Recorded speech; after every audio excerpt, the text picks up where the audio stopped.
Bom dia, queridas alunas e queridos alunos. Sejam todos muito bem-vindos a mais uma aula de História.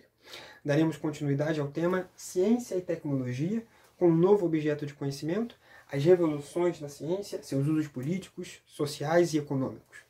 Bem, o objetivo é que vocês possam, depois dessa aula, analisar e avaliar como o meio político, a ideologia, a visão de mundo dos cientistas influenciam na produção de conhecimento e como esses interesses podem promover injustiças e desigualdades. Vamos lá. Vocês acham que o conhecimento científico ele é neutro? Quando um cientista busca conhecer alguma coisa, desenvolver alguma técnica, o interesse dele é puramente o conhecimento em si? Ou são os problemas e as necessidades de seu tempo que o levam a procurar determinados resultados? Eu separei aqui 3 momentos para nós nos aprofundarmos. No primeiro, vamos ver a dicotomia, a oposição de ideias contrárias sobre ciência e a sua relação com a democracia e o nazismo. Abram, por favor, na página 204 do caderno de vocês e vejam essas duas imagens. São duas máquinas que foram utilizadas na Segunda Guerra Mundial. A da direita, chamada de Enigma, foi usada pelos nazistas para codificar as suas mensagens.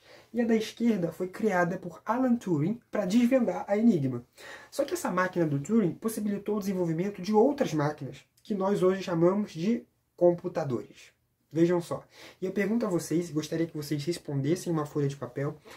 O Turing, ele acordou um dia e resolveu criar o computador? Ou foram as circunstâncias que exigiram isso dele? Pensem nisso. As ideias, elas surgem por acaso? Ou elas são desenvolvidas para resolver problemas da vida prática, da vida real? E se elas resolvem os problemas do cientista, isso significa que resolve o problema de todo mundo? Que a ciência é essencialmente uma coisa boa? Vamos para o nosso segundo momento. Como essa forma de resolver problemas pelo raciocínio começou na Era Moderna? Na Idade Média, vocês sabem que o sentimento religioso era a principal explicação para os fenômenos da natureza. O ser humano ele era passivo em relação ao que acontecia em volta dele, porque tudo se atribuía à vontade de Deus.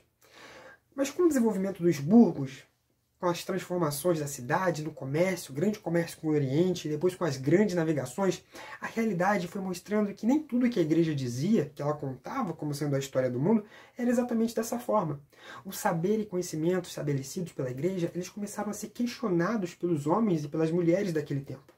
Um exemplo disso está nas imagens da página 208 do caderno de vocês. Abram aí, por favor.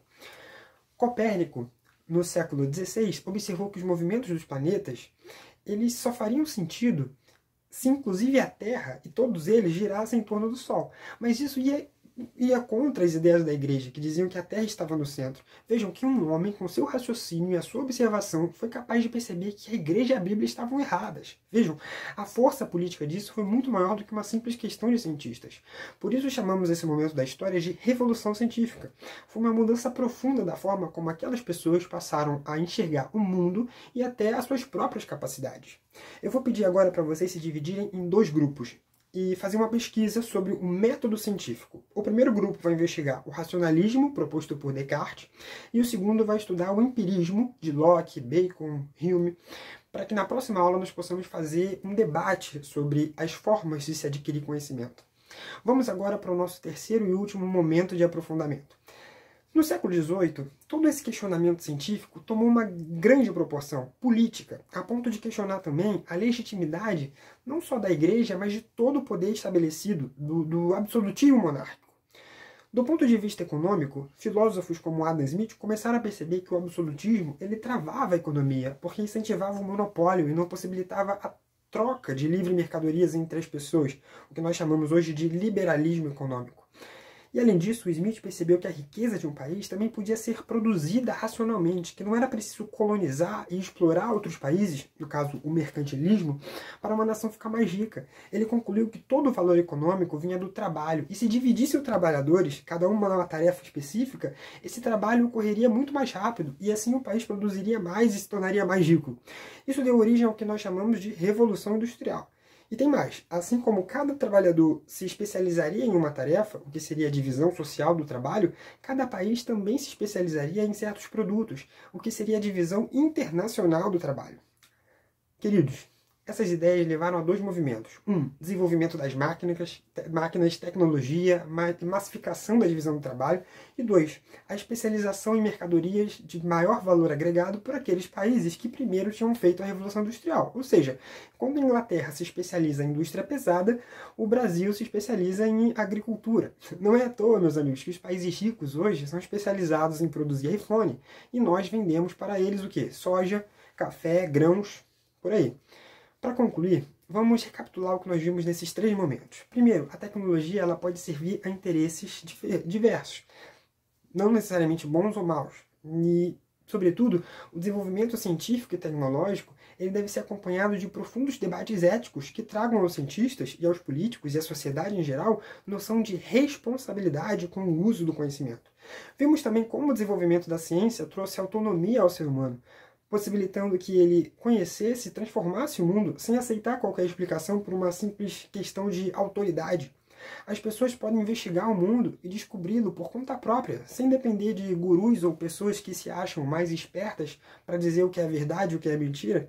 Enfim, o conhecimento pode impedir que as pessoas não sejam exploradas com tanta facilidade, não é?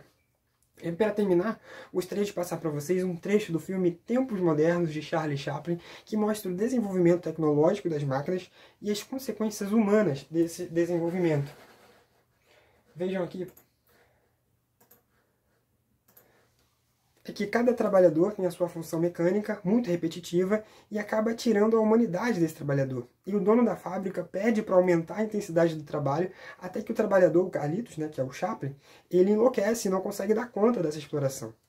Fica aqui então uma última reflexão sobre os usos políticos, sociais e econômicos das revoluções científicas. Elas nos tornam mais livres ou nos aprisionam com mais eficiência? Muito obrigado e até a próxima.